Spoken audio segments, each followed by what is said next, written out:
Magandang umaga mga bata! Magandang umaga rin po! Ayan, sige magsiupo muna kayo at tayo ay magkakamustahan muna. Kamusta nga bang inyong naging weekends or inyong naging bakasyon ng nakaraan? Ayan, ikinagagalak ko or pinagtutuwa ko na kayo ay masaya sa naging bakasyon nyo ng nakarang araw. Kaya naman bago tayo magsimula, kailangan naman natin humingi ng gabay o magpasalamat sa ating Panginoon. Kaya naman kayo lahat ay tumayo at tayo ay mananalangin. Pero ano nga ba ang ginagawa pag tayo ay nananalangin? Di ba dapat nakapikit at nakaiko mga kamay? Sige, tayo lahat ay manalangin. Sundan niyo ako. Lord, maraming salamat po. Lord, maraming salamat po Sa buhay at pagpapala. sa buhay at pagpapala. Ikaw na po ang siyang bahala sa amin. Ikaw na po ang siyang bahala sa amin Sa buong araw sa buong araw na aming gagawin. na aming gagawin. Mahal po namin kayo. Mahal po namin kayo. Sa iyo lamang po.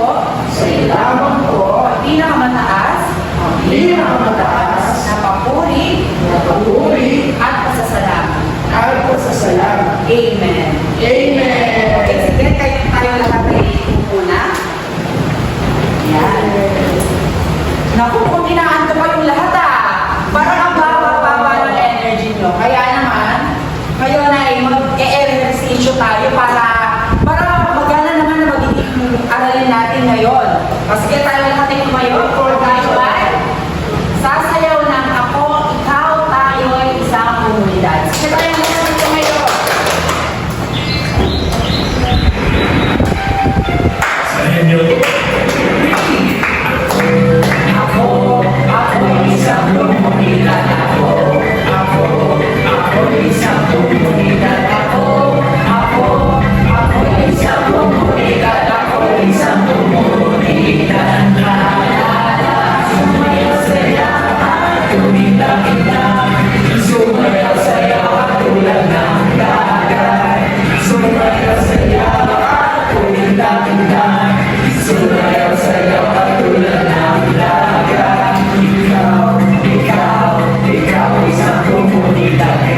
Ikaw rin kasama nyo.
Ayan. Kaya naman tayo ipupo na. Ayan, napagod ang aking mga anak. Kaya naman ngayon ay i-discuss ko ay sasabihin ko ang ating classroom rules. Unang-una sa lahat, makinig habang nagsasalita ang guro. Kailangan nyo makinig habang ako ay nagsasalita dahil ang hindi pagkinig sa isang guro ay isang kabalian. At sunod ay sundin ang mga panundo, respetuhin ang bawat isa at itaas ang kamay kapag may gustong sabihin. Malinaw ba yun mga anak? Kaya naman, tingnan niya natin ang ating mga upuan kung nakaayos ba. At tingnan natin ang ilalim ng ating bakuan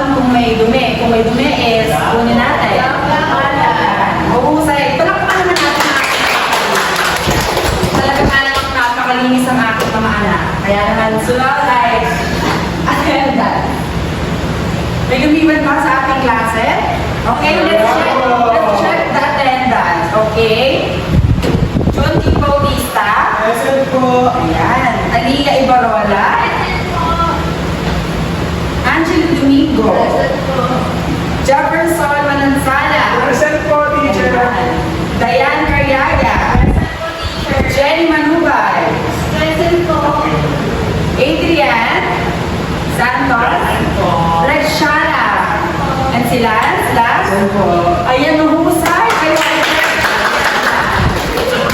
Ang attendance ay napaka-importante. Kaya naman, para kayo ay natuto, ay dapat lagi kayong pumasok sa aking klase. Yes po, teacher. Ngayon naman, halika tayo magbalik-aral. Sino nga ba ang nakakatanda sa inyo kung ano nga ba ang ating pinag-aralan at nakarang linggo?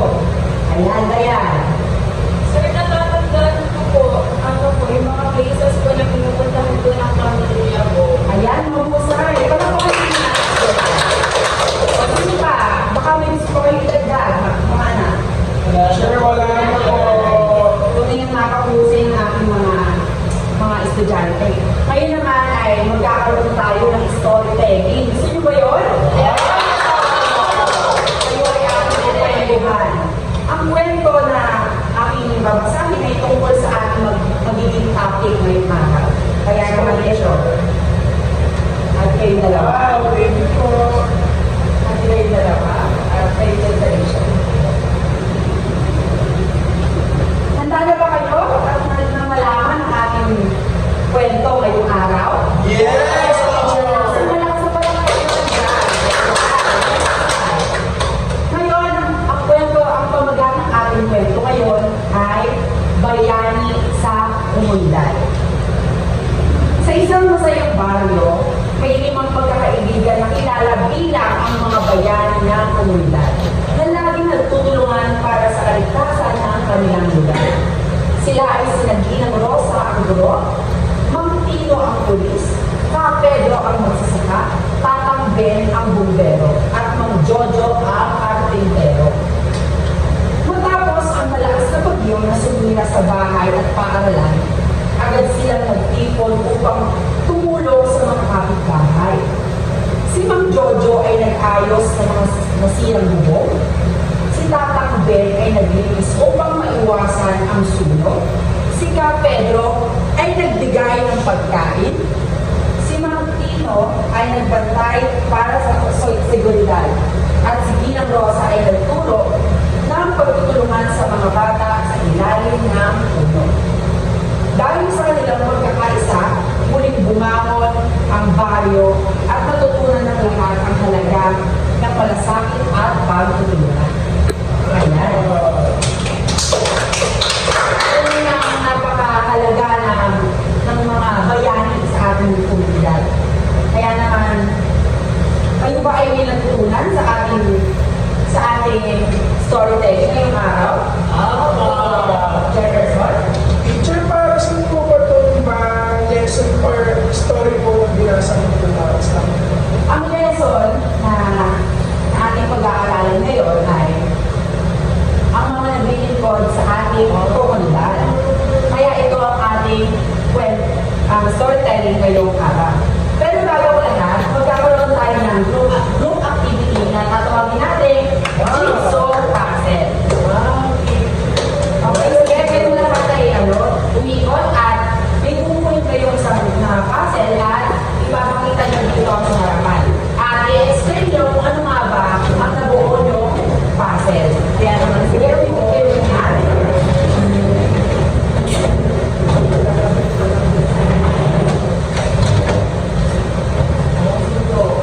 Sige mga anak, kailangan nyo tumbuhin at ipakita sa akin na parang nabuo.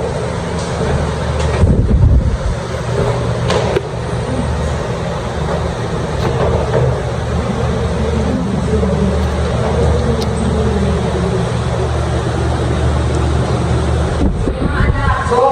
Kaya niya.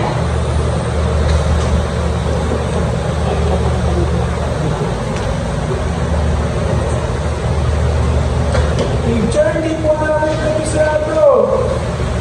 Okay, sige, i-guide ko kayo mga anak. Thank you po. Sige, go.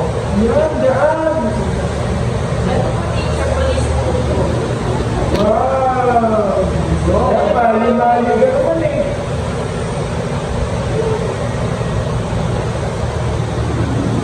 Tama ba?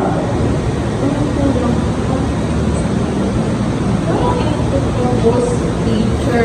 Teacher, isang teacher lang po. namin Ito yung mga anak, sagot natin.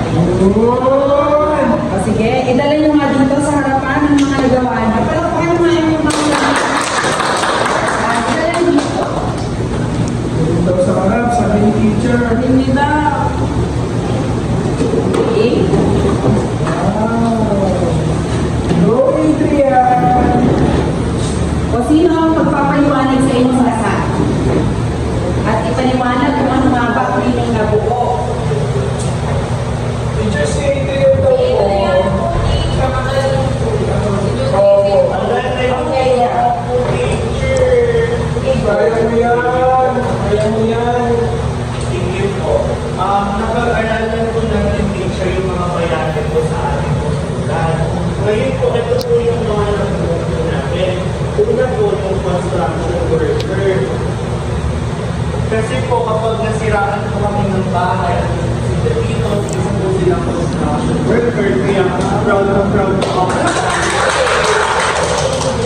Pangalawa naman po is yung firefighter. Kasi teacher, nasunugan po yung bakit-bakit na so nagkwento-kwento po ng pagpapaganda. Kaya nag-rescue po sa amin yung firefighter.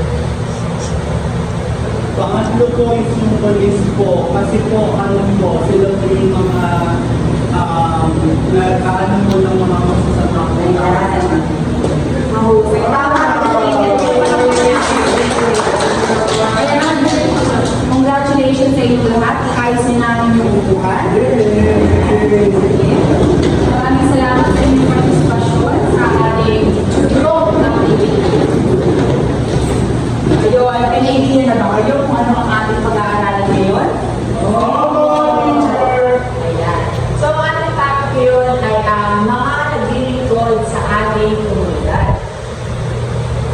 Maraming mga tao or maraming lingkod ng ating komunidad ang pwedeng naglilingkod sa ating komunidad. At isa na dito ang magsasaka. Alam niyo ba ang magsasaka? Mukhang may idea na kayo kung ano ang magsasaka. Ang magsasaka, sila ang nagbibigay sa atin ng ating mga pinakain sa pang-araw-araw. Katulad ng bigas, sila ang nagtatanim niya ng mga gulay. Kaya, ang magsasaka ay isang bayani ng ating komunidad. Malinaw ba yan mga anak? Kaya kailangan natin i-respeto ang ating mga magsasaka or ating mga farmers. Ha? Ang respeto ay mahalaga rin. Kaya naman, ang susunod ay, ano sa tingin niyo to? Ayan, tama. Yes, anak. Ito ay karpintero. Sila ang tagabuo. Sila ang taga-ayos ng ating mga bahay sa tuwing tayo ang nasisiraan. Sila ay isa sa naglilingkod sa ating komunidad. Kaya kailangan din natin silang igalang palagi kapag nakakita tayo ng mga karpintero, kailangan respetuhin din natin sila. Dahil isa sila sa naglilingkod sa ating komunidad. Ayan. Ito alam nito. Ano sa tingin nito?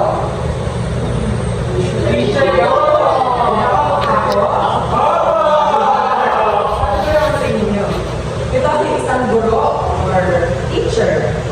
Sila naman nagbibigay sa atin ng kaalaman. Or ako, nagbibigay ako sa inyo ng kaalaman upang kayo ay matuto sa buhay or sa kahit anong aspeto. Ito ay teacher o guro. Ayan, isa sila sa naglilingkod sa ating komunidad. At next naman is nurse.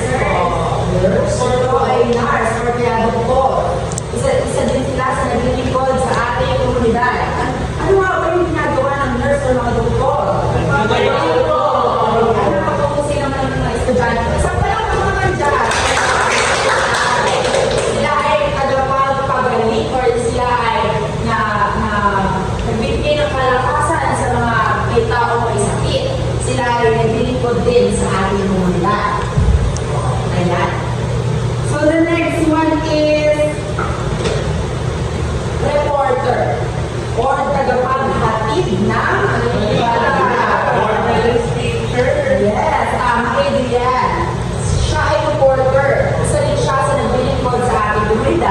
siya ay tagapaghatid ng mga balita sa atin kung ano nga ba ang nagyayari sa ating mga kababayan. Kaya kailangan din natin silang ipagmalaki dahil isa rin sila sa naglilingkod sa ating komunidad.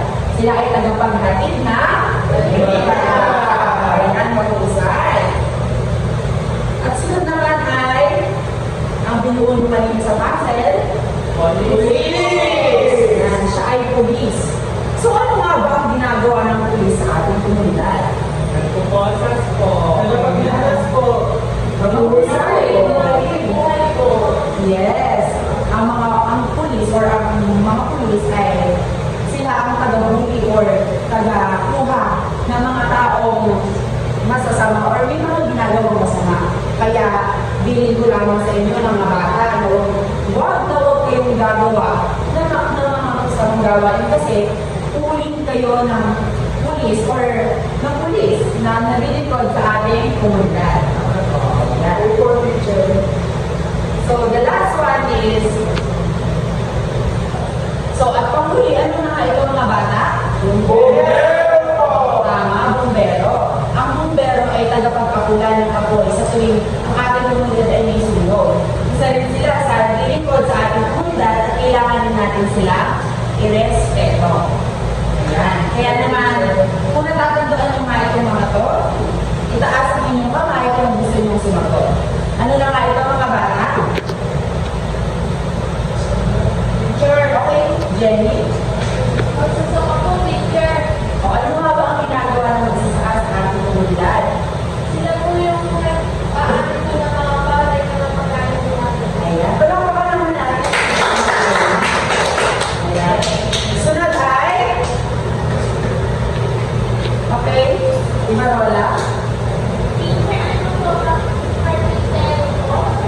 O ano yung ginagawa niya sa ating komunidad? Gumagawa po ng mga sirang bahay. Ayan. Tama pa lang po ano na. Ayan. Next naman. Angelique. Sila po yung guru po, teacher. Sila po yung nag-guru po sa atin. Paalaman po. Mahusay. Wala pa na. And next naman. Jefferson. Teacher na naman po ay nurse. Sila naman po yung ang gagawin po sa atin na tuloy tayo po ay execute. Ayan. Wala pa naman natin si Jefferson. Next. Ano ba yan? Teacher reporter po.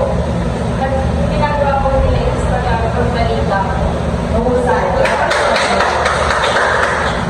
And next. Rex. Police po, teacher. Nagpulong na po sa mga Ayan. Mahusay ka. Lance. Bumbero po, teacher. Sila po yung nagkakakulan ng sunog kapag may nasusunugan. Lakpan na. Kayo naman ang tutunin nga na nakinig kayo. Ngayon yung magkakaroon tayo ng aktibidad. Kung saan may bibigay ako sa inyo mga pangalan dito at ididikit nyo rito nasan ba siya. Ayan. Okay? Sino ang gusto sumagot? Itaas ang kamay. Okay, Kilian? Aliyah? Teacher? Joy, Angeli, and Jenny. Ito ba to? Okay, Jefferson. Okay, teacher. Teacher, muna! Kayo meeting ready?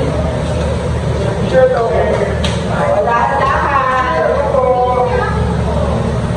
Go.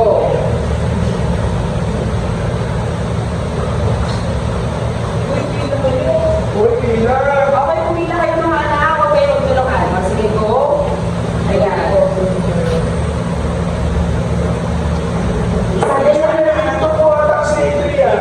Ganito po ba o pag ganito? Ay, dito anak. Pag ganyan. Ito, dito sa mga picture. Diyan ilalagay.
bagay po nila.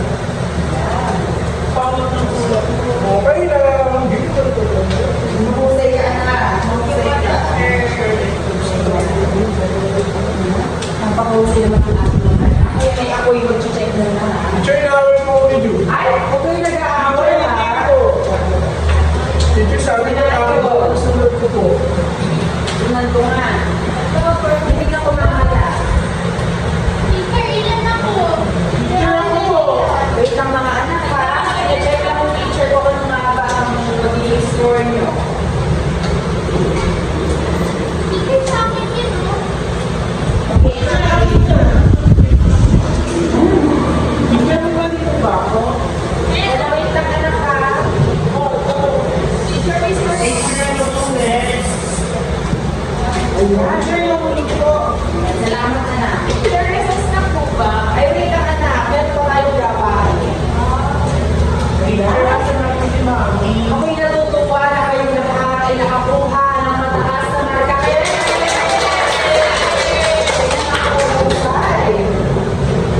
Kaya naman, dyan na natatapos ang ating aralin ngayong araw. Ano nga ba ang ating pinag-aralan ngayon?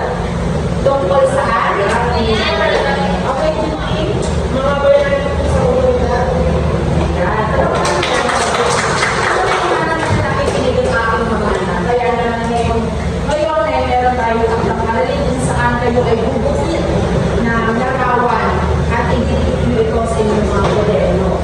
Ayan. Pwede kayo magpatulong sa inyong mga magulang upang makahanap kayo ng mga magagandang picture ng ating bayani sa komunidad.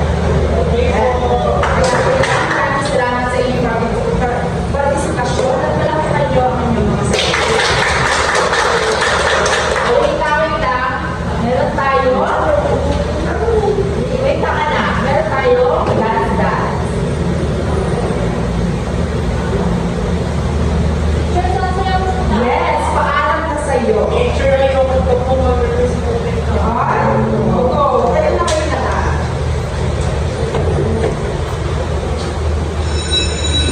Ay,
bago kayo umalis, pakiayos sa upuan at kunin ang mga kalas sa mga ilalim na upo. Ayan,